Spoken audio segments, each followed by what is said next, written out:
नमस्कार, capital TV Bihar में आपका स्वागत है। आप देख रहे हैं स्पेशल रिपोर्ट और मैं हूं आपके साथ निम्मे सिन्हा। जेडीयू में अपनी पार्टी आरएलएसपी का विलय करने वाले उपेंद्र कुशवाहा सियासी मझधार में फंसे हुए हैं। न तो उन्हें जेडीयू में राजनीतिक तवज्जो मिल रही है और न ही नीतीश कुमार भाव दे रहे हैं। ऐसे में उपेंद्र कुशवाहा ने नीतीश के खिलाफ उसी तरह से मोर्चा खोल रखा है जैसे एक समय आरसीपी सिंह ने तेवर अपनाए हुए थे। उपेंद्र कुशवाहा ने उसी नक्शे कदम पर चलते हुए अपनी सियासी ताकत दिखाने के लिए 19 और 20 फरवरी को एक बैठक बुलाई है, जिसमें जदयू के प्रमुख नेताओं, अपनी पुरानी पार्टी आरएलएसपी के साथियों और महात्मा फुले समता परिषद के नेताओं को आमंत्रित किया गया है। मुख्यमंत्री नीतीश कुमार के खिलाफ उपेंद्र कुशवाहा आर पार के मूड में उतर गए हैं। उपेंद्र कुशवाहा ने कहा है कि लालू यादव की आरजेडी की ओर से खास डील होने से जेडीयू के अस्तित्व को खतरा है। चर्चा है कि जेडीयू का आरजेडी में विलय हो रहा है। इस खबर ने जेडीयू से जुड़े निष्ठावान नेताओं और कार्यकर्ताओं को झकझोर कर रख दिया है। ऐसे में पार्टी के अस्तित्व को बचाने के लिए विमर्श की जरूरत है। गले की फांस बने कुशवाहा। आपको बता दें कि उपेंद्र कुशवाहा के इस पत्र के बाद यह बात साफ हो गई है कि उन्होंने भी आरसीपी सिंह के बगावती तेवर को अख्तियार कर लिया। जेडीयू में पक रही सियासी खिचड़ी अब उबलने की स्थिति में है।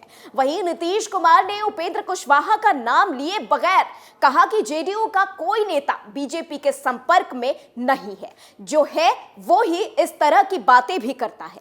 ऐसे में आशंका जताई जा रही है कि जेडीयू में दो फाड़ हो सकते हैं। कुशवाहा भी आरसीपी की तरह नीतीश के खिलाफ आक्रामक है, लेकिन क्या जेडीयू को सियासी झटका दे पाएंगे? आरसीपी सिंह तो नीतीश के खिलाफ मोर्चा खोलकर ठंडे पड़ चुके हैं और क्या कुशवाहा कोई करिश्मा दिखा पाएंगे?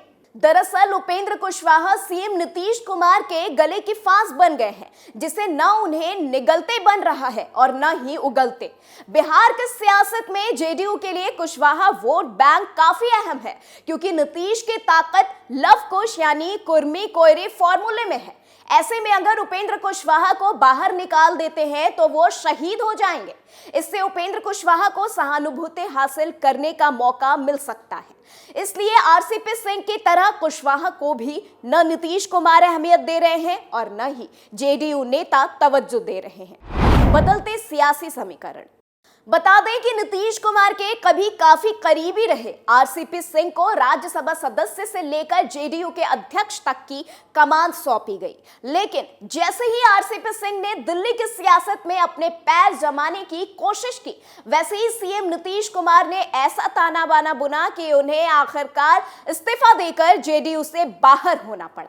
पार्टी से अलग होने के बाद आरसीपी के साथ न तो जेडीयू के नेता आए और न ही बीजेपी ने उन्हें अपने साथ लिया।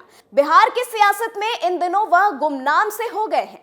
उपेंद्र कुशवाहा भी आरसीपी सिंह की राह पर कदम बढ़ा चुके हैं, मानो वो जेडीयू को बचाने की मुहिम छेड़ रखी हो, लेकिन उन्हें न पार्टी नेताओं का साथ मिल रहा है और न ही नीतीश कुमार उन्हें भाव दे रहे हैं।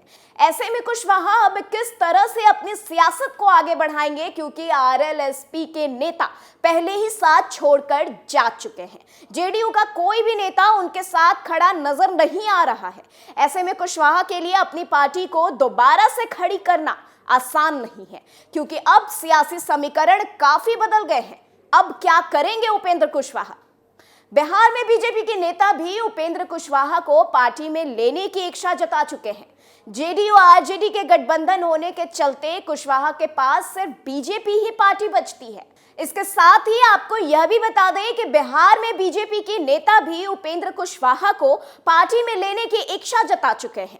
जेडीयू आरजेडी के गठबंधन होने के चलते कुशवाहा के पास सिर्फ बीजेपी ही पार्टी बचती है, जिसके साथ जाने की उम्मीदें बनती हैं।